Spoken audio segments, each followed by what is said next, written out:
Coucou Elodie. Bonjour Julien. Comment arrives-tu dans ce numéro 7 de Et allez, encore une coach? Je suis désolé, il y a des coachs de partout les amis. Et c'est la 7e que je reçois et il y en a d'autres encore. Vous allez voir. Alors bienvenue Elodie et comment tu arrives dans cette émission? Merci beaucoup, merci Julien de m'avoir invité. Et comment j'arrive là? Si j'ai bien compris, c'est Laetitia, la toute première, de l'épisode numéro 1, qui, il faut savoir, ça a été ma coach business. Et si j'ai bien compris, elle t'a conseillé, elle t'a dit, bah tiens, vois, avec Elodie, ça ferait peut-être une couche de plus à interviewer. Donc voilà, c'est comme ça que j'ai atterri ici. Merci à Laetitia, merci à toi. Tout à fait. Bah merci. Et merci à Laetitia. Et tout à fait, ce qui m'avait aussi intéressé et qui avait éclairé ma lanterne, c'était 2 mots. Il y avait Equi-coaching. Alors ça, c'est génial. Donc on l'entend, tu vas un peu plus nous en parler, c'est avec les animaux, avec les chevaux. Donc voilà, une autre facette du coaching aussi, et je trouve ça hyper intéressant. Okay. Et aussi, il y avait le mot marine nationale, parce que tu as fait la marine nationale pendant 13 ans. Et j'ai envie aussi que tu me racontes ça, parce que je trouve ça vraiment riche, tous ces parcours. Moi-même, j'étais avant coloriste de films d'animation. Et puis je me retrouve à être coach et puis à faire des podcasts, à utiliser ma voix alors que j'étais juste avec mes yeux derrière un ordinateur. Donc c'est hyper intéressant de montrer un peu tout ça. Et c'était également dans comment tu te sens dans tes sentiments, dans tes ressentis. C'est plutôt facile pour toi ou c'est une petite marche que tu es en train de monter que d'être interviewé par moi? Oh là, je commence par quoi là?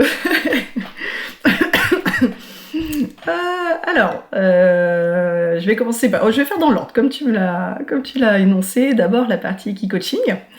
Alors, effectivement, moi, j'ai un allié qui travaille avec moi. Je le prends vraiment comme un allié. Il y en a qui vont utiliser le mot outil, mais moi, ça passe pas du tout. Mon allié, c'est le cheval. Alors, quand je dis le cheval, les chevaux, j'englobe dedans les poneys aussi, hein, d'accord? Je peux travailler avec des chevaux de 700 kg, comme je peux travailler avec un Shetland de 250 kg. Voilà, ça donne un peu une idée un peu de l'animal avec lequel on peut être amené à travailler. Et donc en fait, l'Equi-coaching, moi j'aime bien l'expliquer, le simplifier, on va dire, en disant voilà, c'est du coaching facilité par le cheval. Donc c'est bien de base l'approche du coaching, et on va travailler en duo, en trio même en fait, en trio avec le cheval. Donc il y a le client, le cheval et le coach. Et on fait travailler qu'à-pied. Moi je fais pas du tout monter. Et là je te parle sur de l'individuel, je peux le faire aussi en collectif. Et je vais faire participer le client à une activité avec le cheval. Il va se débrouiller avec lui. Et on va débriefer l'activité. Le travail avec le cheval est passionnant parce que tu vas pouvoir en fait voir la façon un peu instinctive qu'a la personne de réagir, qu'ils connaissent ou pas le cheval. Il y a aucune, je demande pas du tout à mes clients de connaître le cheval, et c'est même, j'allais dire plus sympa, non en fait, mais c'est de pas connaître, tu reviens vraiment au naturel, à l'authenticité, parce que si t'as peur, tu vas réagir avec ta peur, si t'es impressionné, tu vas réagir avec ce sentiment qui est là, qui est sous-jacent, et ça va faire sortir en fait ce qui est naturel chez toi. Et c'est ce que je prône en fait dans les accompagnements, c'est le retour à l'authenticité, à la simplicité, au naturel, pour mieux se comprendre en fait. On revient à la base, on développe notre connaissance de soi parce que le cheval il va nous renvoyer en fait de façon instantanée et authentique ce qu'on est. Voilà. Alors il n'y a rien de magique, ça vient de la façon de vivre du cheval, tout simplement. Je reviens beaucoup là-dessus. C'est parce que le cheval naturellement a ses compétences qu'on l'utilise et qu'on peut travailler avec lui. Voilà. Donc j'aime bien dire que ça vient pas de moi, c'est Guillaume Antoine qui dit ça, un grand maître de l'Equi-coaching. Le cheval est le miroir en fait grossissant mais pas déformant. Donc en fait il va venir nous montrer comment on réagit, qu'est-ce qu'on pense aussi. Moi j'aime bien l'utiliser comme les cartes en fait, comme un outil, attention le mot outil entre guillemets, un outil de projection. Donc c'est très fort. Souvent les clients réagissent là-dessus. Voilà. Donc c'est vraiment l'approche coaching, mais avec le cheval. Voilà. Si on simplifie en quelques mots. Ok, très bien. Écoute, c'est très clair.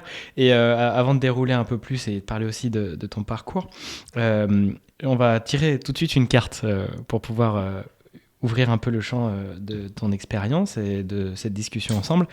C'est aussi mes outils, moi, de coaching, les cartes. Alors effectivement, ça prend moins de place qu'un poney ou qu'un cheval. Et c'est juste une manière aussi de révéler, de questionner. Je trouve ça hyper intéressant. Et ce que tu dis, c'est ça, c'est un miroir grossissant. Et la manière dont tu vas regarder les photos, la question qui est posée ou le mot, c'est un miroir grossissant de ton système de croyance ou de ce qui peut venir aussi dans ton émotionnel. Et c'est vrai que l'animal, ça doit être encore plus puissant. Et j'ai hâte que tu nous racontes un petit peu comment tu travailles avec eux et comment ça se passe dans cette relation. Mais avant tout, j'ai envie de donc te proposer de tirer soit un mot, soit une photo, soit une question pour ouvrir le champ de ta vie d'avant le coaching, en fait, pour avoir un petit peu le passé d'Élodie. Tu choisis quoi? Ok. Alors, je vais choisir le mot. Ok. Alors, chères cartes, je vais les ouvrir et puis je vais passer mon doigt devant et tu me diras stop quand tu veux. Chère carte, merci de nous montrer un mot pour qu'Élodie nous parle de son passé, de sa vie d'avant le coaching. Tu vas me dire stop quand tu veux. Ok. Stop. Ok, hop. Alors, c'est le mot pause. Excellent. Qu'est-ce que t'inspire le mot pause par rapport à ton passé, Élodie? Il s'est imposé à moi, en fait, ce mot-là. Il s'est imposé à moi. Ma vie passée, tu l'as dit, elle était dans la Marine nationale. En fait, moi, très tôt, j'ai décidé de rentrer dans l'armée. J'ai fait des lycées militaires. Donc, en fait, à 15 ans, je suis rentrée dans le système. Hein. Il faut pas hésiter à le dire.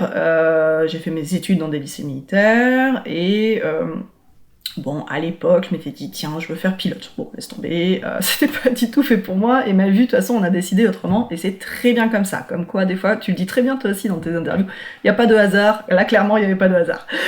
Et au final, j'arrive en prépa, et je passe les concours, et je rentre à l'école navale. Donc, c'est l'école d'officiers de la Marine nationale. Et bon, je fais mes cours, j'intègre mes bateaux, mes différents postes, etc. Et c'est un métier qui est très exigeant, qui est passionnant, vraiment. On fait tellement de choses différentes. Et ce qui m'a le plus plu, clairement, c'était ce qu'on appelle, nous, le commandement, qui est l'équivalent du management, même si je trouve le commandement plus humain que le management. Ça, j'aimerais bien... c'est ce que j'essaye de faire passer à travers notre entreprise aussi, c'est que... la façon dont on fonctionne sur les bateaux est très très humaine en fait. On peut pas se permettre de faire du casque à pointe à l'envers comme j'aime bien le dire, parce que ça marchera pas. Tu pars au milieu de la mer Jolie pendant 3 mois, 4 mois, même mois, même 2 semaines, tu peux pas te permettre de pas être humain. Sinon ça fonctionne pas. Les gens explosent et là la pause aussi elle va s'imposer parce que de toute façon ton bateau tu pourras pas aller bien loin avec. Donc voilà, c'était un métier passionnant, j'ai beaucoup navigué, moi j'étais à bord des bateaux, parce que tu as des marins qui naviguent quasiment jamais, même si c'est de plus en plus rare, mais moi j'ai fait que de la navigation, dans des sites plus ou moins sensibles, plus ou moins dangereux, et plus ou moins avec des crises, quoi. Et en fait, à un moment, j'ai senti que ça commençait à me tirer beaucoup dessus. Mais bon, j'étais là, je bossais rien, c'est de la fatigue. Qu'est-ce qui tirait dessus, toi ? Je sentais bien la fatigue en fait s'accumuler. Il y avait un stress, mais c'était pas un stress vraiment mon métier. Ça, j'ai pas encore réussi à bien l'identifier. Mais voilà, une fatigue chronique qui se mettait en place, des difficultés à m'organiser, alors que normalement, c'est une de mes plus grandes forces. Et petit à petit, en fait, ce qui s'est mis en place, c'est l'épuisement professionnel.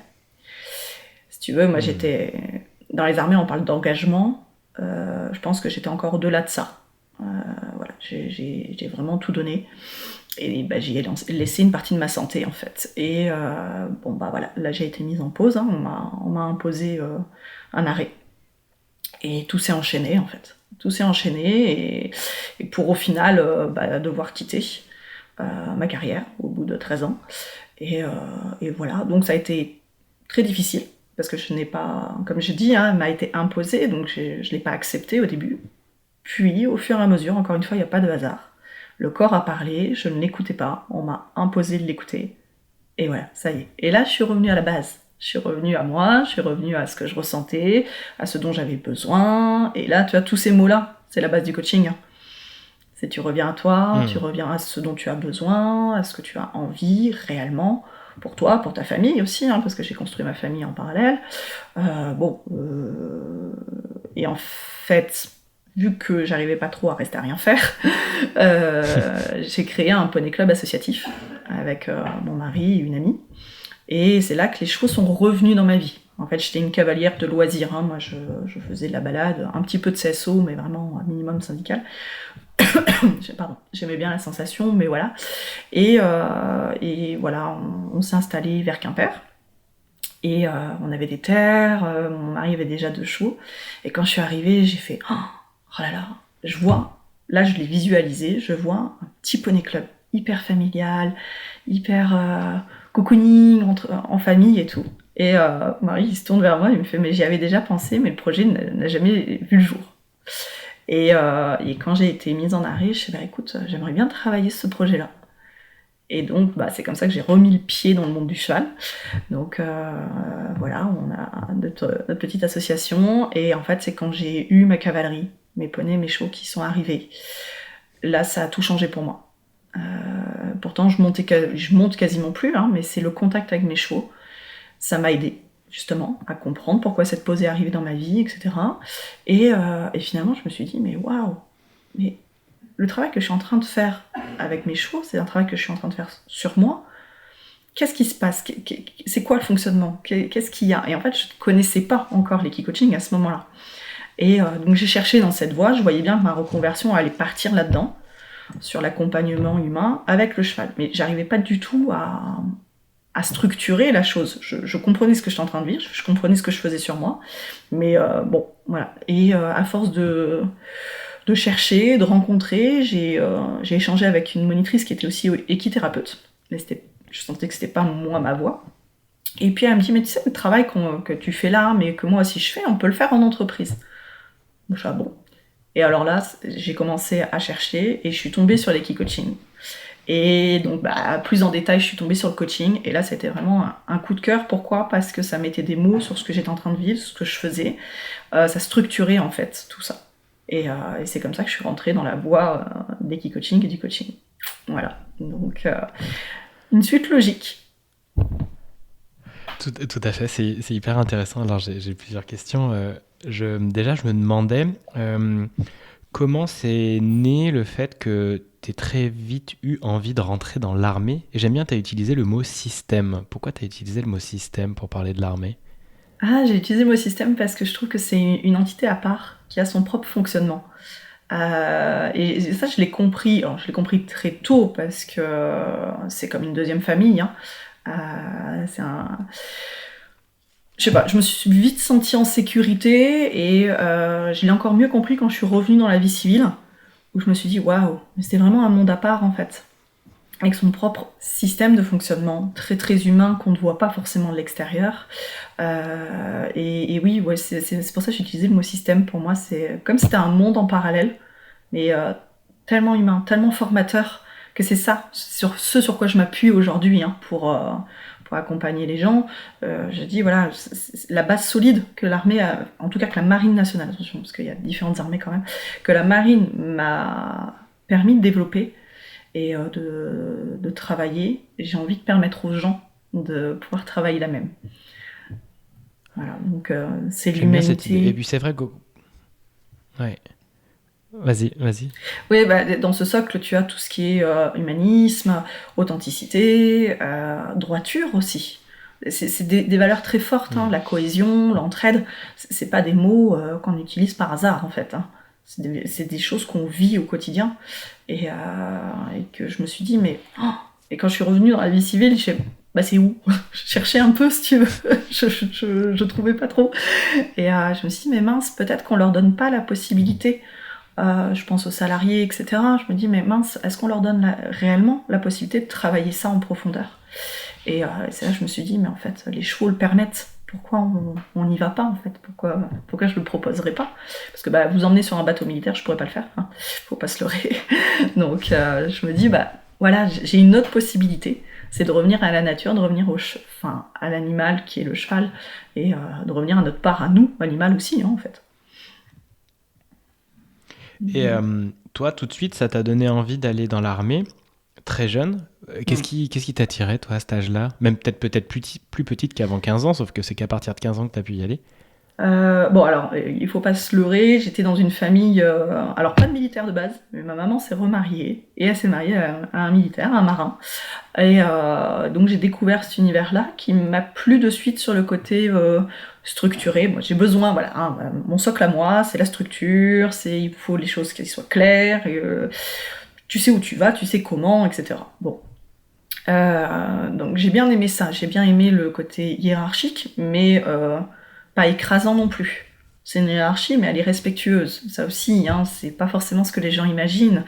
Voilà, il y a des grades, mais c'est pour savoir qui fait quoi, qui a la responsabilité de quoi, et ça m'a plu de suite en fait.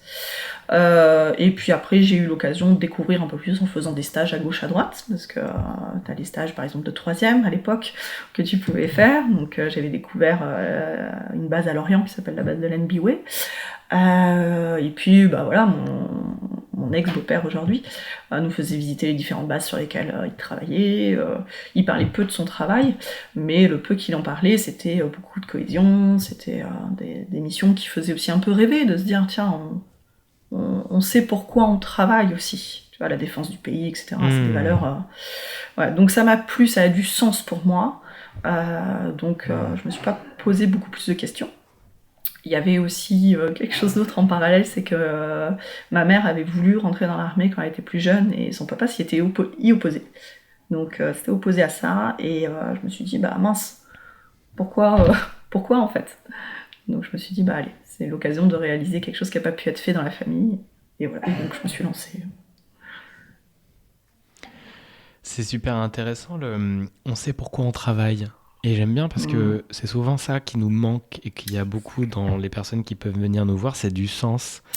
Et que l'armée t'en apporte un très fort, alors que tu peux, sur lequel adhérer ou pas. Il y a le patriotisme, il y Exactement. a effectivement le pays, il y a la défense, mais c'est des belles valeurs que tu peux faire tiennes ou pas, mais il y a un sens, il y a un objectif, et je Ouais. comprends tout à fait aussi ce côté de structure, de sécurité que ça t'apporte, de clarté, des grades, Mm. et là, tout est clair, les amis, on sait dans quelle direction on va. Et Exactement. que souvent, nous, quand on est à l'école ou autre, on se cherche beaucoup, on est dans des métiers, à des moments, c'est même pas pourquoi on y est allé. Souvent, c'était des envies de nos parents ou de la société, puis nous, on s'y retrouve. Après, heureusement que maintenant, on peut changer plus facilement, ou qu'on se rend compte qu'il y a des parcours comme le tien, comme le mien, qui sont différents. Mais ouais, remettre du sens, ça a vraiment une grande importance. Et ouais, l'armée, je comprends tout à fait que ça ait pu t'amener ça, quoi. Mm. Donc, forte de cette expérience et de tout ce que tu y as trouvé, alors après, la pause s'est imposée. Est-ce que c'est donc, tu as dit que tu étais un peu en chemin de voir pourquoi ça avait, un moment, ça t'avait épuisé. Il y avait quelque chose, en fait, qui te prenait beaucoup d'énergie dans tout ça, finalement, au bout Mm. de plusieurs années. Et la Ouais. pause a dû s'imposer parce que toi, tu pouvais plus tenir. C'était le cadre, c'était l'objectif qui était maintenant Non, ouais, je différent pour pense qu'il toi. y avait plusieurs choses, hein. Malheureusement, les armées restent une institution et il y a un ministère, hein, donc derrière il y a les finances, il y a la politique, il y a tout ça, donc il y a des contraintes hein, qui sont de plus en plus dures. Aujourd'hui, je comprends que certains ne restent plus finalement, hein. Il y en a qui font des contrats de 5 ans, qui s'en vont en disant non, c'est bon, ça suffit parce que c'est bon pour moi. Et je le comprends tout à fait. Les contraintes, en fait, tu vois, je te disais, ça apporte de la stabilité, du cadre, etc. A contrario, notre planning, il était rarement respecté. Et on pouvait être appelé à partir en mission, c'était du jour au lendemain. Moi, on m'a demandé de partir, c'était 4 jours après, quoi.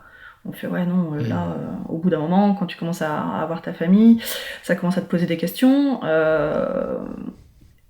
S'il y avait eu que ça, je pense que je serais restée sans... Enfin, ça m'aurait pas épuisé. Mais après, il y a plein de messages aussi qui peuvent être un peu contradictoires. Tu peux aussi rencontrer les mauvaises personnes, hein, ça reste des humains. J'ai pas fait forcément que des bonnes rencontres, malheureusement. J'ai fait de très bonnes, dont mon mari, mais j'ai pas fait forcément que des bonnes rencontres. Et puis, bah, j'ai eu aussi un caractère qui fait que quand ça va pas, je le dis. Et des fois, ça pose un peu problème. Voilà. Donc, j'ai eu quelques retours de bâton qui n'étaient pas forcément faciles, mais voilà, je me battais quand même. Donc, voilà. Il y a cet esprit combattant derrière qui qui était toujours présent, et j'ai une tendance à, si tu veux, quand j'étais ce qu'on appelle chef de service, j'avais tendance à me positionner entre mes collègues et mes subordonnés et les supérieurs. Et je faisais tampon entre les deux. Et bah, des fois, c'était pas si facile que ça, mais comme tout manager dans une entreprise aussi, je pense que voilà. Et puis, comme je te disais, vu que je suis engagée à 100%, bon, bah voilà. Je pense que je prenais pas soin de moi, en fait, tout simplement.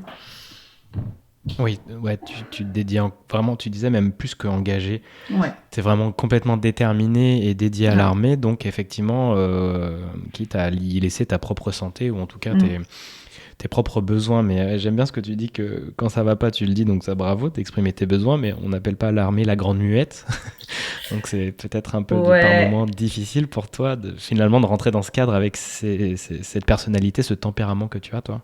Bah, c'est-à-dire qu'il y a certains chefs que j'ai eus qui attendaient ça de leurs adjoints, etc. Donc ça matchait, et là on était des équipes de fous.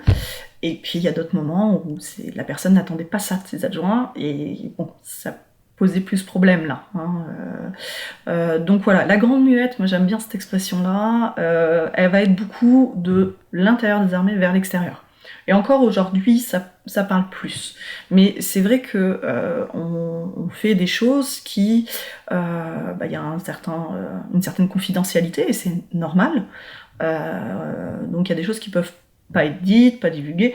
C'est pas pour cacher les choses, c'est juste par sécurité en fait, tout simplement. Donc voilà, et c'est vrai que c'est un système qui a beaucoup fonctionné un système un peu fermé, où surtout on disait rien, etc. Aujourd'hui ça évolue.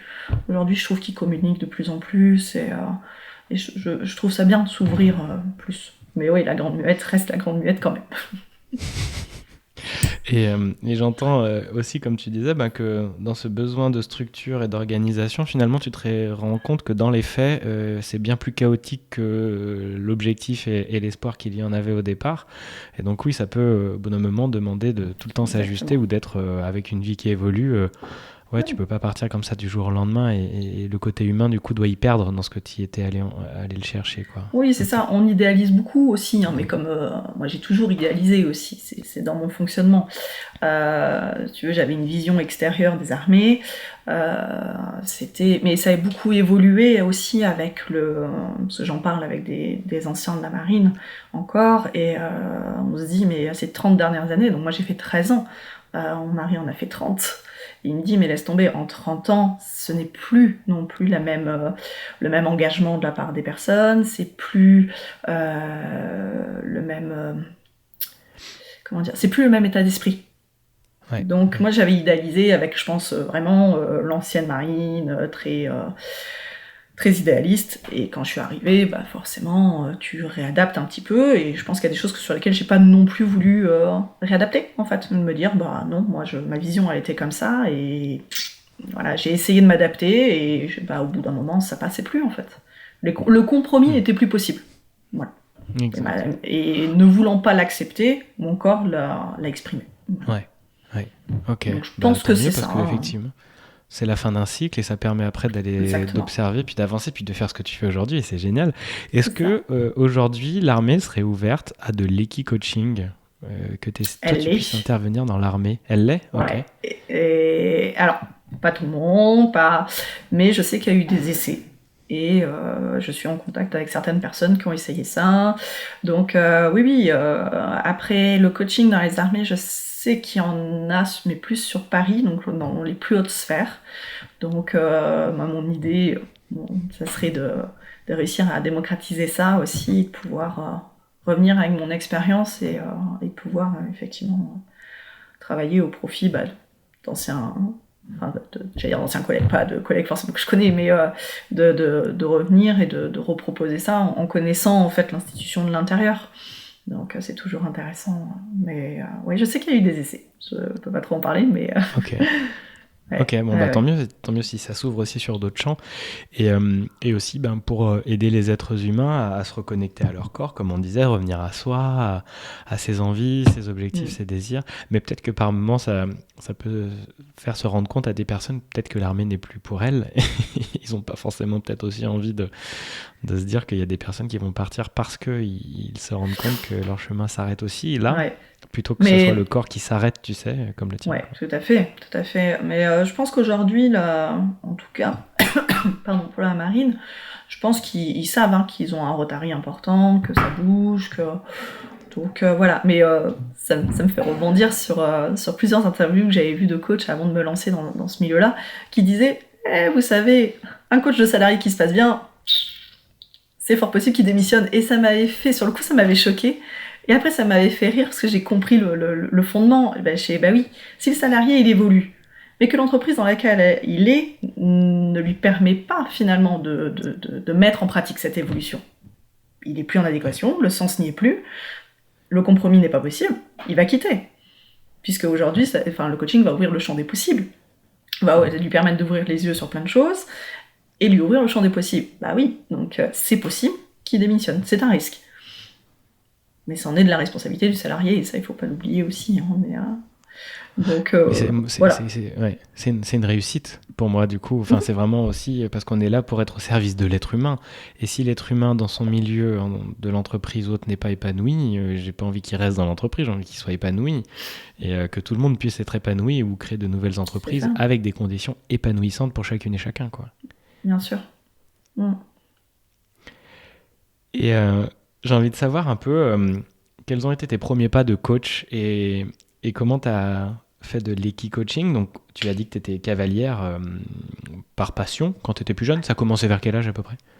Alors, si j'écoute mes parents, je crois que j'ai toujours demandé à monter à cheval.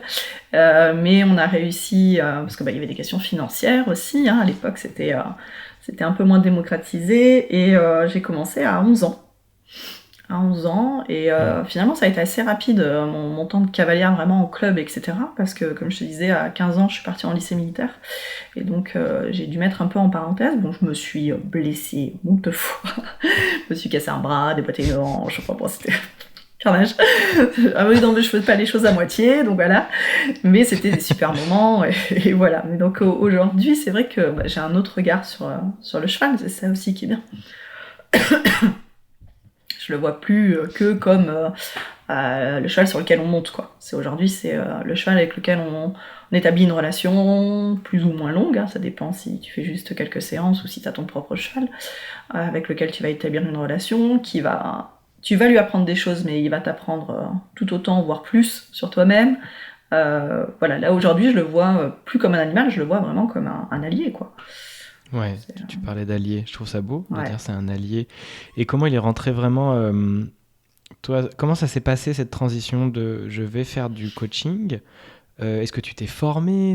Comment tu as avancé vers l'équi-coaching? Ça a été quoi les grandes étapes pour toi après Les grandes étapes, bon, déjà ça a été la découverte déjà de l'équi-coaching. Je suis waouh, ça y est, c'est bon, c'est ça a été révélation, parce que comme je te disais, ça mettait des mots sur tout ce que je faisais jusqu'ici, pour moi-même.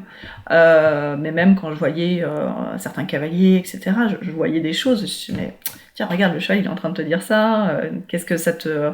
Ah machin, parce que souvent, certains cavaliers vont avoir tendance à projeter en fait la problématique sur le cheval. Ouais, ça marche pas parce que mon cheval veut gagner. Ok, voilà. En inverse, toi, qu'est-ce que tu fais ou ne fais pas, à quoi tu penses à ce moment-là, etc. Et rien que cette réflexion-là, en tant que cavalier, me passionnait déjà. Et donc voilà. Donc quand j'ai découvert l'équi-coaching, je me suis dit, waouh, mais c'est super, c'est exactement la réflexion que j'aime bien mener moi, et que j'aime bien faire mener aux autres.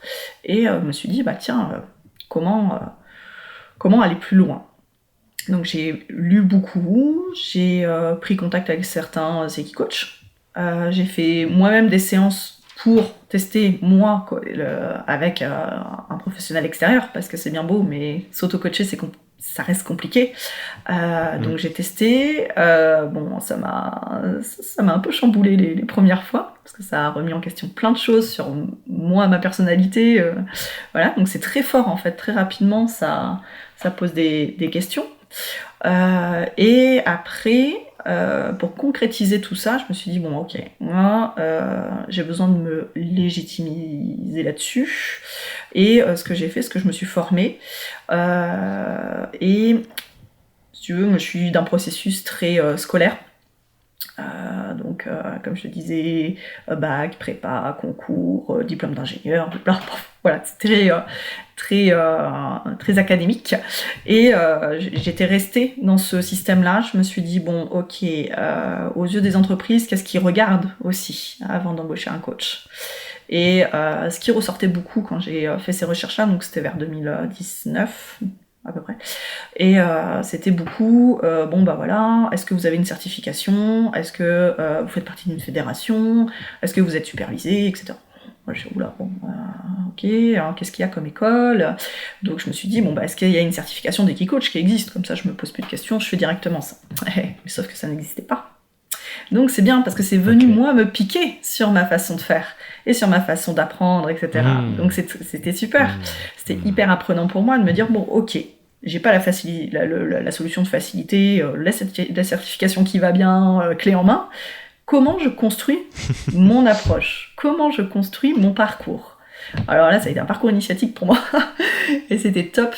Donc je suis partie en me disant, bah, comme je te l'ai décrit au début, pour moi l'Equicoaching, c'est l'approche du coaching facilitée par le cheval. Donc j'ai séparé en deux, je me suis dit, ok, certification de coaching, ça existe. Donc je suis allée passer une certification de coaching. Voilà. En parallèle, je suis allée découvrir une formation d'Equicoaching qui n'était pas du tout certifiante, mais qui permettait déjà de vraiment être formée sur la pratique en soi, parce que ce qui dit cheval dit sécurité aussi. Hein.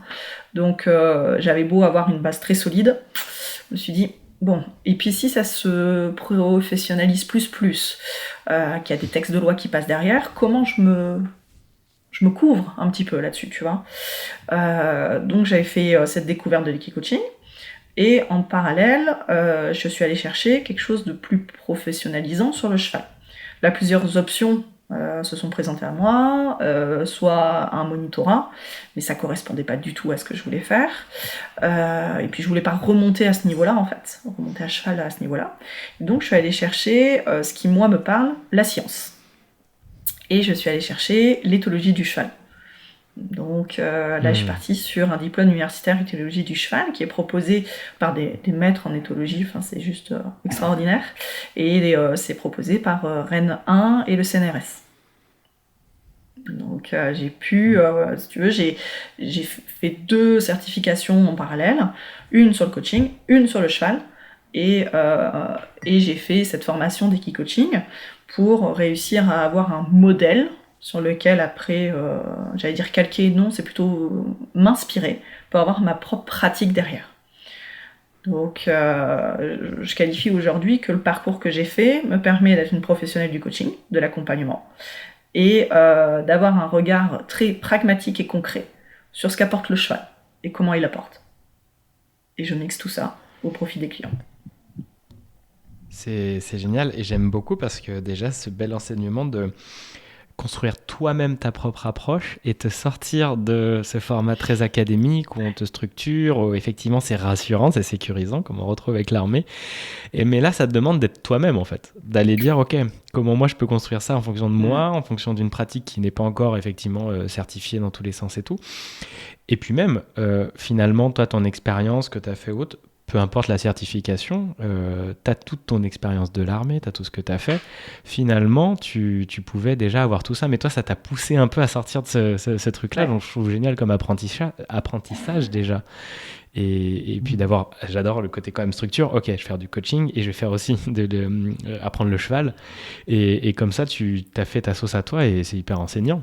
Et donc, tu as dû énormément t'enrichir pendant cette période. Elle a duré combien de temps un petit peu ? Ça a été 2 ans vraiment de formation, en tout et pour tout. Tout ce qui était coaching s'est passé en 1 an, et vraiment l'apprentissage sur le cheval 2 ans. Je viens de faire la dernière partie là, et c'est passionnant, et en fait ça s'arrêtera jamais, c'est ça aussi. Ça s'arrêtera jamais, parce que la science évolue, elle continue à faire des études, il y a des nouvelles choses qui vont sortir. Le coaching, c'est pareil, il y a des nouvelles approches, il y a des nouvelles méthodes, il y a des nouveaux outils. Donc c'est hyper enrichissant, ça s'arrêtera absolument jamais. Et moi, ça me passionne, j'adore apprendre, donc voilà, tant mieux. Mais ouais, c'est hyper formateur de faire sa propre approche avec tout ça, et ouais, 2 ans, et puis 2 ans de se dire bah ok, que tu as très bien dit, les 2 pôles, mais comment je vais moi faire ma propre approche, comment je me positionne aussi, c'est ça, comment je me positionne, sur quelle thématique, est-ce qu'il y a une thématique qui m'intéresse plus qu'une autre, est-ce qu'il y a une thématique qui est plus, mince, j'avais le mot, il est parti, mais plus approprié, c'est pas celui-là, mais plus approprié à travailler avec le cheval. Donc voilà, toute la réflexion aussi pendant ces 2 ans, et je pense que cette réflexion n'arrêtera pas d'évoluer aussi, elle a déjà évolué en 1 an, quoi, donc... Tout à fait. Et justement, cet allié, comment tu prends en compte ses ressentis à lui, ses besoins, comment il fonctionne? Parce que j'ai échangé avec une personne avec qui je fais de la communication animale pour mes chats, et je l'ai interviewée dans mon projet Bienvenue dans le monde 2. Et elle me disait, à la base, elle voulait effectivement travailler avec les animaux, mais elle avait besoin de communiquer avec eux, de savoir s'ils étaient consentants ou pas de le faire, d'aller dans les hôpitaux, des fois d'aller dans les maisons de retraite. Et elle disait qu'émotionnellement, ça peut être lourd aussi pour l'animal. Et d'être sûr que lui, il choisissait aussi, il était OK, que c'était pas un dominant qui l'amenait là. Est-ce que toi, tu arrives à échanger? Comment il arrive à parler, ton allié? Alors, moi, ça sera sur ces signaux, c'est la communication non verbale, en fait, hein. Je suis pas sur le volet communication animale, c'est vraiment la lecture physique du cheval. De son comportement, je vais pouvoir voir s'il veut venir travailler ou pas, si pendant la séance il se sent bien ou pas, s'il en a marre ou pas, hein. Ça se voit très vite, ça aussi. Donc en fait, c'est vraiment sur une position d'oreille, sur un clignement d'œil, sur la position de l'encolure, par exemple, je vais pouvoir comprendre ce qu'il exprime. Et c'est sur ça aussi que je me base pour savoir qu'est-ce qu'il exprime à la personne avec laquelle il travaille aussi. Donc c'est vraiment, et c'est ce que m'a beaucoup apporté le DU en fait, d'éthologie du cheval, c'était la lecture concrète du cheval. Là, je sais que je vais pas forcément me faire que des copains, mais par exemple un cheval qui bâille, moi je me rappelle m'avoir entendu dire « Ah, le cheval il bâille, t'as dû lâcher quelque chose. » Je vais peut-être juste lâcher la grappe en fait. Parce que ça peut être un signal juste de frustration en fait. Ou une façon de se détendre après quelque chose d'assez assez intense. Ou peut-être qu'il est juste fatigué. D'accord? Donc en fait, c'est qu'il peut avoir beaucoup d'interprétations, si tu veux, un peu capillotractées, etc. Alors que, encore une fois, et je l'ai dit au tout début, j'aime revenir aux choses simples en fait. Je dis pas simpliste, mais simple. C'est de revenir déjà à la base, au niveau bas en fait, avant d'aller essayer de tirer des conclusions plus énergétiques ou ésotériques ou ce que tu veux. C'est déjà à la base, qu'est-ce que c'est en train de dire. Et après, on tire des hypothèses, parce que c'est de la projection après. Et après, alors là, tu peux faire un grand travail, il n'y a pas de souci. Mais c'est juste de base de ne pas se tromper sur ce que l'animal est en train de montrer en fait. Donc voilà, c'est pour ça que je dis que je vais pas me faire que des copains, parce qu'il y en a qui utilisent beaucoup le cheval bag, t'as lâché quelque chose. C'est pas si systématique que ça en fait. C'est voilà. Donc, Ok. c'est beaucoup de lecture non verbale. Et donc cette lecture non verbale donc du cheval, ça te permet de toi de... Est-ce qu'il y a des moments tu vas voir un coaching et lui, tu sens que c'est pas le jour, c'est pas le moment, ou que... Est-ce que tu as plusieurs chevaux? D'ailleurs, tu parlais de ta cavalerie, donc tu en as plusieurs, tu as des poneys et des chevaux. Comment ça marche un peu pour ces déroulés-là de séance et puis pour écouter leurs ressentis? Ouais, alors moi, déjà je vais les voir avant la séance. Je vais les voir, je les ai vus peu de temps avant. Voilà, je sais où ils en sont en fait, hein, niveau santé, état d'esprit entre guillemets. Donc je sais que je vais avoir des poneys ou des chevaux plus ou moins disponibles à venir travailler. Par exemple, un cas tout bête, j'ai ma jument, elle a un problème au niveau de la hanche. J'ai pas son passif exact, mais je pense qu'elle a eu un accident. Bon, au niveau de la hanche, c'est pas terrible. Je sais qu'il y a des périodes où c'est plus compliqué pour elle. Bon, je vais pas m'amuser à venir l'embêter avec... bon, il m'énerve cet écouteur, hein, excusez-moi. Je vais pas venir l'embêter à certains moments. À certains moments, voilà, mais c'est comme nous, en fait, t'es malade, on va pas venir te titiller, aller te demander d'aller faire un 100 mètres, quoi, au bout d'un moment, ou une séance de psy, pareil, t'es malade, tu vas pas faire une séance de psy, t'attends un petit peu, quoi. Donc, voilà, je suis attentive déjà à savoir où ils en sont de leur santé en général. Truc tout bête aussi, mais la météo. S'il fait super froid ou s'il y a eu une tempête dans la nuit, bon, je sais que le lendemain, ça sera peut-être un peu plus compliqué. Mais voilà, mais je m'adapte aussi. Donc c'est aussi les réponses que va donner le cheval, parce que je vais pas décaler la séance, hein, il faut pas rêver. Donc la séance aura quand même lieu. Je vais choisir le poney ou le cheval en fonction donc de leur état, mais aussi de ce que je vais potentiellement travailler avec mon client. Je sais que j'ai des chevaux qui sont plus réactifs que d'autres. J'ai des chevaux qui ont qui vont venir te titiller sur certains domaines plus que d'autres. Voilà, parce que je les connais. Mais je suis capable de travailler avec des chevaux que je connais pas non plus. Hein. Bon, je vais travailler la thématique, mais c'est juste que voilà, je connaîtrai pas son tempérament de base. Donc voilà. Après, je peux aussi laisser le client choisir. Et ça, c'est rien que le choix de l'équidé. Déjà, là, tu peux faire une séance entière là-dessus. Donc, encore une fois, c'est qu'est-ce qui t'a amené à pousser l'équidé en fait? Qu'est-ce qui t'a attiré? Pour l'exemple, j'ai eu un client, c'était il m'a regardé. D'accord. Et en quoi c'est important pour toi? Moi, le fait qu'on me regarde dans les yeux, c'est important, c'est qu'on me considère, c'est que, alors là, vu la thématique qu'on est en train en plus de travailler avec ce client-là, on a pu démêler la pelote et aller voir à quel point c'était important, mais que c'était pas forcément aussi important pour certaines personnes. Donc là où ils se sentaient frustrés ou pas considérés, en fait c'est juste un ressenti personnel, c'était pas forcément. Voilà, et donc rien que ça. Bon, après on a travaillé aussi avec le cheval, et pour l'anecdote, le cheval est borgne. C'est lui qui l'a choisi. Voilà. C'est génial, donc il le regardait sans vraiment le regarder, quoi. Il le regardait, il le regardait, mais c'est un cheval qui a besoin de plus regarder, parce que justement, vu qu'il voit que d'un côté, il sera plus, il a développé, si tu veux, une attention un peu plus accrue que les autres équidés. Parce que la vue est très importante chez les équidés, et vu que lui, il est amputé d'une partie, on a vu avec le temps qu'il passait plus de temps à observer ou à regarder son environnement que les autres. C'est super intéressant. Et comment ça se déroule, les séances en général? Il y en a plusieurs. Quels sont un peu ce format que tu proposes? Alors, l'idéal, c'est vraiment comme le coaching, l'idéal c'est un suivi sur une dizaine de séances. C'est ce qui fonctionne le mieux. Après, ça dépend aussi de l'objectif de la personne. Si c'est plus aller explorer, se poser des questions, etc., on peut faire plus court. Mais par contre, si c'est pour atteindre un objectif, on va être plus sur une dizaine de séances. J'aime bien espacer d'une quinzaine de jours. Au fur et à mesure, je sens qu'il y a certaines personnes qui cherchent à espacer plus les séances. Et c'est top, parce que le retour qu'elles me font, c'est que j'ai besoin de plus de temps pour intégrer, pour que ça infuse. Je trouve ça top, parce que tu sens que ça travaille en eux. Au début, ils cherchent plus des réponses, etc. Donc ils veulent que ce soit plus rapproché, puis hop. Et après, c'est des séances... Alors, je te parle que de l'individuel.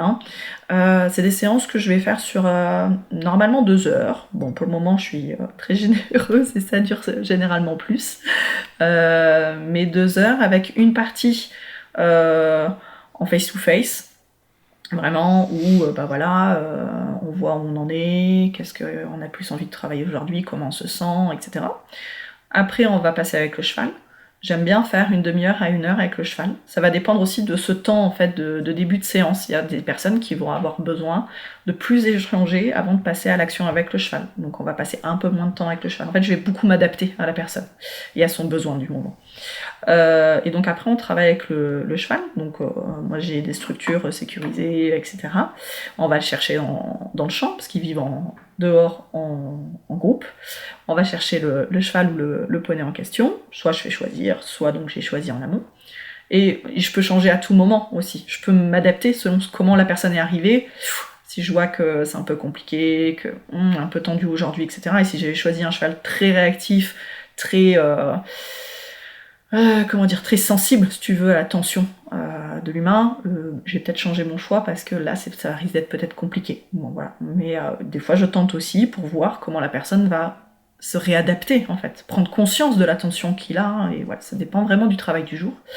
Et donc, je vais donner un exercice. Ça va être, par exemple, tu vas mettre en mouvement le cheval. Mais comment je fais, etc. Alors, je donne des consignes de sécurité, je donne le mode d'emploi basique un peu de l'animal, pour comprendre un peu comment, si je me positionne à tel endroit, qu'est-ce que ça fait, si je bouge beaucoup, qu'est-ce que ça fait. Je montre aussi, je peux faire une démonstration de dire, voilà, regarde, je te montre, je l'ai mis en mouvement. Donc, et ça va dépendre aussi du client. Des fois, je vais montrer, des fois, je vais pas montrer. Parce que t'as des gens, comme moi, très scolaires, qui vont appliquer à la lettre, et qui vont pas se sortir, qui vont pas revenir, si tu veux, à ce côté instinctif que je cherche chez la personne. Donc voilà, encore une fois, je m'adapte. Et après chaque passage, chaque exercice, on débrief. Et on va en faire, ça dépend ce qui va ressortir à chaque exercice. Donc, je peux en faire 2, comme je peux en faire qu'un seul, comme je peux en faire 5, ça dépend.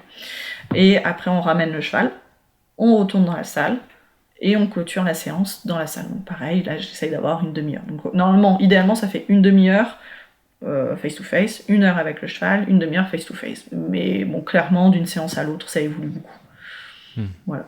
Et on peut faire de la séance découverte, mais là, ça sera vraiment les prémices de comprendre en fait ce que ça va venir réveiller chez nous, mais on travaille pas en profondeur. Et donc, plus on fera de séances, plus on pourra mieux déterminer l'objectif et aller l'atteindre. C'est super et très intéressant. Et est-ce que par moment il monte à cheval ou c'est que des exercices plus d'approche Ouais, moi je fais que travailler à pied. Ouais, moi je fais pas monter. Parce que j'aime bien cette relation, si tu veux, d'égal à égal. Quand t'es à pied, tu vois, quand tu parles avec un humain, tu vas pas lui monter sur le dos, en fait. Tu vois, ça peut être normal. Ça arrive rarement. Voilà, hein, bon, après, chacun ses pratiques. Mais bon, voilà, normalement, une soirée arrosée, pourquoi pas. Mais bon, normalement, tu montes pas trop sur le dos, quoi. Et donc, là, l'idée, c'est de rentrer en communication avec le cheval, comme tu essaierais de rentrer en communication avec un humain que tu connais pas, ou peu. Et de te réadapter, en fait, au code de l'autre, de voir si tu observes bien aussi la personne avec laquelle tu essayes de communiquer, en fait. Et j'insiste beaucoup là-dessus, il n'y a pas de réussite ou d'échec, en fait, dans un exercice. Parce que souvent, on s'arrête à se dire « mais j'ai pas réussi à le mettre en mouvement ». Ok, au-delà de ça, on s'en fiche. C'est pas réussir ou pas réussir, c'est qu'est-ce que tu as mis en place ou qu'est-ce que tu n'as pas mis en place. Mais je préfère limite que quelqu'un n'y arrive pas du premier coup, mais qui à la 3e séance, il est hyper à l'aise, il a développé des compétences d'observation de fou, qui maîtrise son corps, qui maîtrise ses émotions, qui sait qu'il est tendu, pas tendu, qu'une personne qui va se buter à vouloir réussir l'exercice. Je ne suis pas là pour faire monter en compétence la personne sur le travail du cheval, je m'en fous ça. Moi, je veux faire travailler la personne sur elle-même. Donc voilà, donc il n'y a pas de réussite ou d'échec. C'est important de préciser ça, c'est super intéressant parce qu'effectivement, c'est vraiment, comme tu disais, ce miroir grossissant, ou comme le disait Guillaume Antoine, là, dont tu nous as parlé, c'est ce révélateur de qui tu es et le cheval, et justement te sert à ça et à cette puissance-là pour le faire. Et les personnes, elles arrivent avec quelles problématiques jusqu'à toi et jusqu'à ton ami? Alors bon, d'un côté, mais j'ai un peu ciblé aussi sur les thématiques sur lesquelles je veux travailler. Donc on va être sur du positionnement managérial, la position de chef. J'aime bien utiliser ce mot-là parce qu'il est très galvaudé, mais en fait il est très parlant. Il peut être très humain et très juste, encore une fois. Dans le civil, on va beaucoup entendre manager ou des choses comme ça. Et en fait, dans les armées, c'est chef de service, chef de groupement, c'est chef, quoi. Et on se pose pas 3 milliards de questions non plus. Donc voilà, le positionnement en tant que leader, en tant que chef, en tant que manager, ça va être comment toutes les problématiques qui sont liées à ces postes-là, comment mieux communiquer avec mes équipes, comment mieux me faire comprendre, voir comment mieux me faire respecter. Je peux avoir aussi des gens très dans l'empathie et peut-être trop en fait, qui, tu vois, limite ça part dans la sympathie et en fait ils arrivent plus à prendre de distance, donc c'est compliqué de remettre les règles après. Donc voilà, on est sur ce travail-là globalement de posture. C'est vraiment avec tout après les différents niveaux, les différentes thématiques qui sont autour de ces postures-là. Voilà. Donc moi ce que je préfère c'est l'affirmation de soi, c'est la communication interpersonnelle, ça va être essayer si tu veux, de créer l'adhésion des équipes. Voilà, mais ça passe par j'allais dire un chef charismatique. Alors, j'ai un peu de problème avec cette expression-là, parce que charismatique, on peut voir quelqu'un de très présent, mais en fait, non, charismatique, t'as quelqu'un qui peut être très discret, mais qui va faire adhérer les troupes sans aucun problème.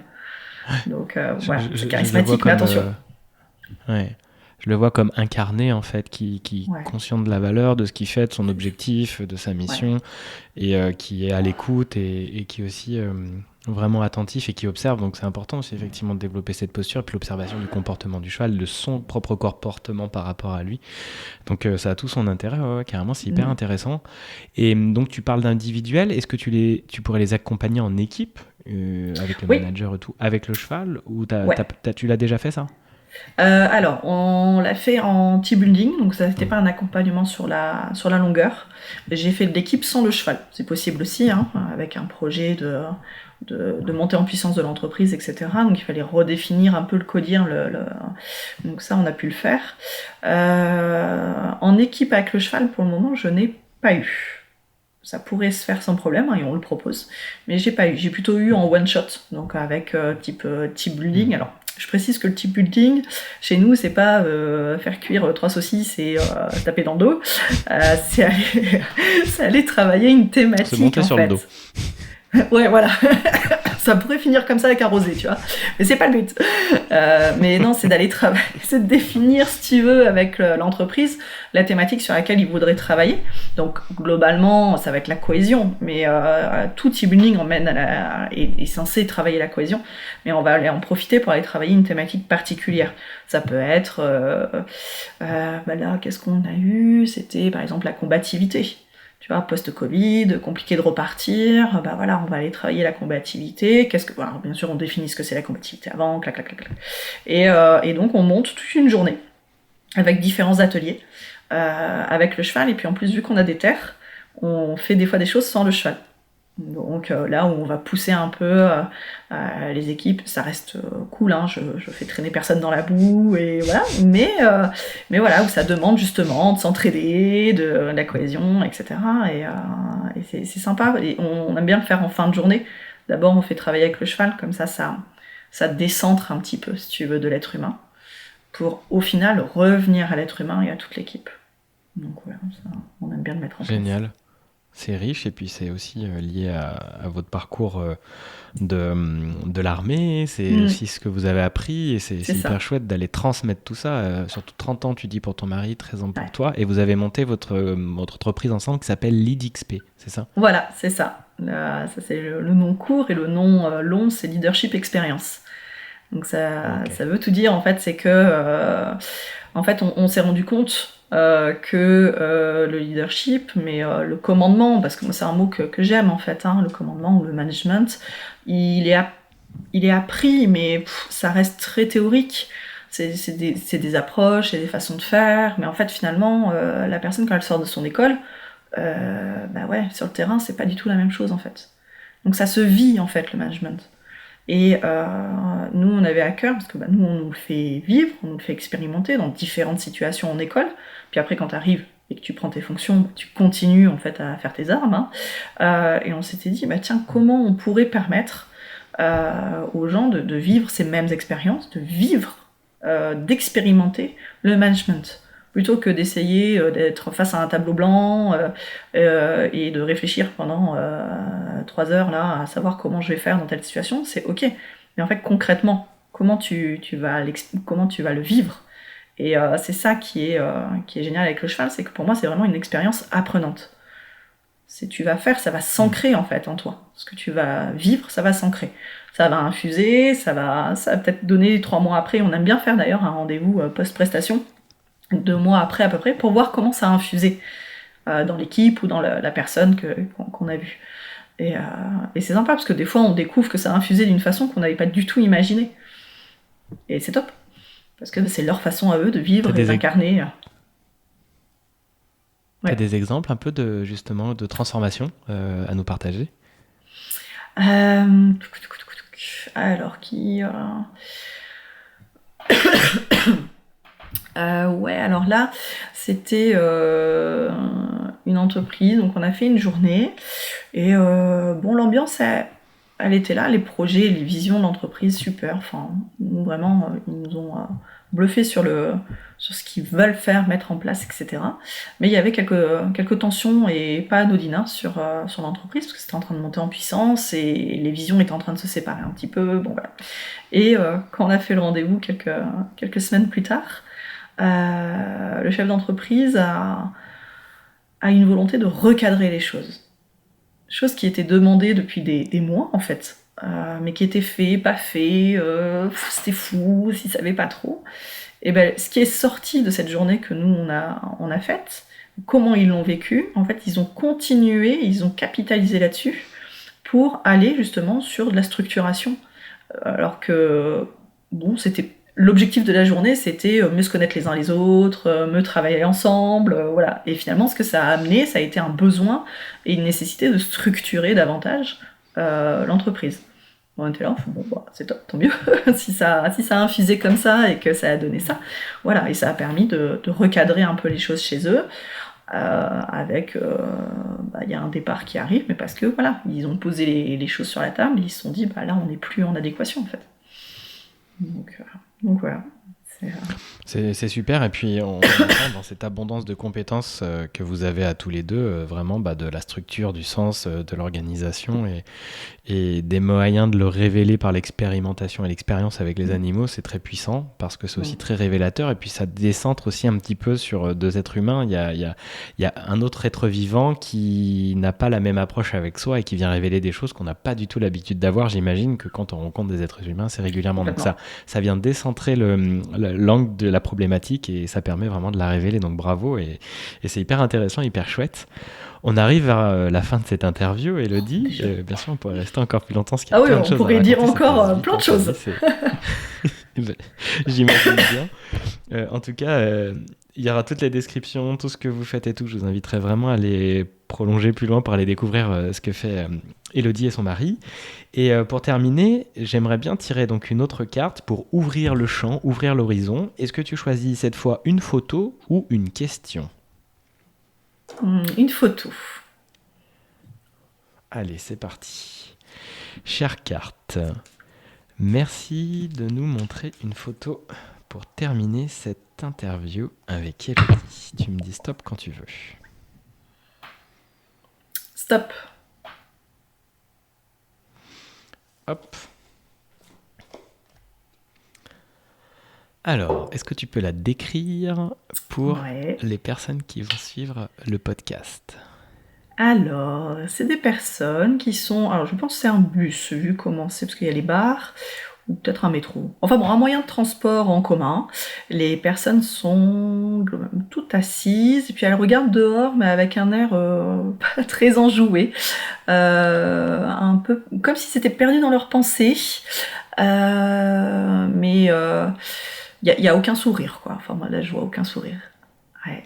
Et les couleurs qui sortent, là, c'est beaucoup de bleu. Ça reste froid. Ouais. Avec des lumières, la version néon, néon, là. Comme chant, ça t'inspire. Ça m'ouvre tout le boulot qu'il y a encore à faire.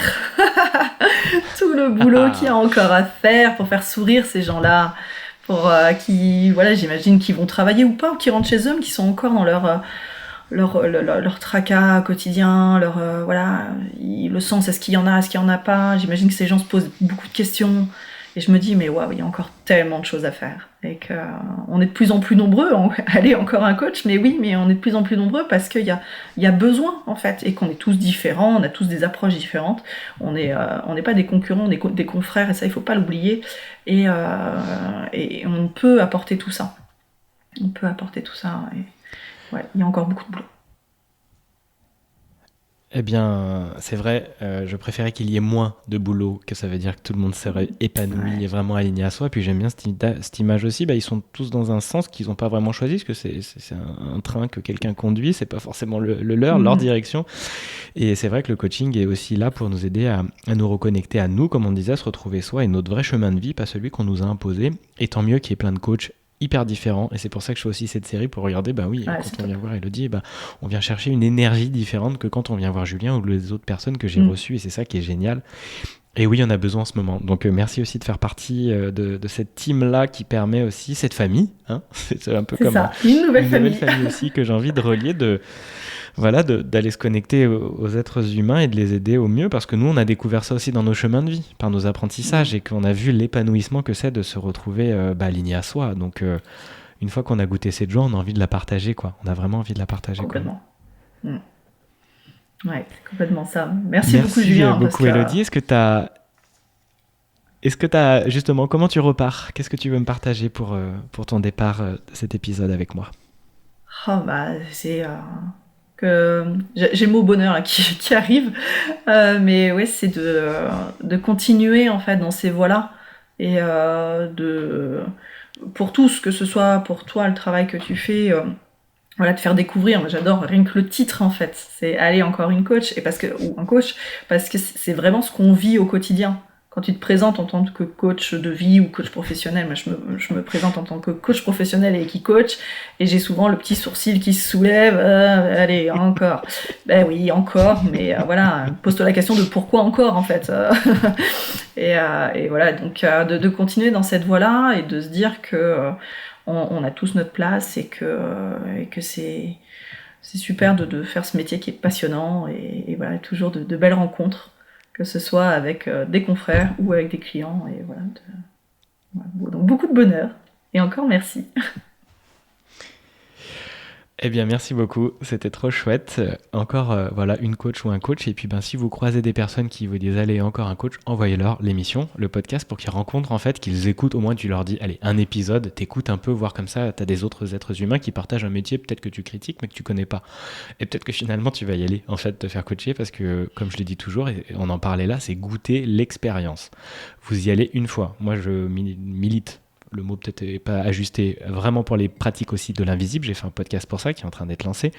Pareil, allez goûter. Moi, je ne veux pas vous convaincre. Mon expérience m'a révélé plein de trucs, que ce soit en coaching ou sur ces pratiques-là. Allez juste goûter, voir ce que ça fait en vous. Et puis, vous mettez ça de côté ensuite. Mais ne vous basez pas sur des préjugés. C'est aussi pour ça que j'ai envie de partager les expériences des personnes qui le font, parce qu'au moins, ça vous donne un autre regard. Merci, c'était l'épisode numéro 7 de Et allez, encore un coach. Et là, c'était avec une coach. Et puis, le suivant, c'est dans une semaine. Tous les mardis, normalement. Et puis, j'adore cette série, donc je la continue. Mettez des commentaires, des likes, partagez. N'hésitez pas à faire suivre et puis à me renvoyer vos retours. Comme ça motive, ça donne de l'énergie, ça donne de l'amour. Et ça poursuit encore l'élan dans lequel je me suis lancé. Donc, merci beaucoup et à très bientôt.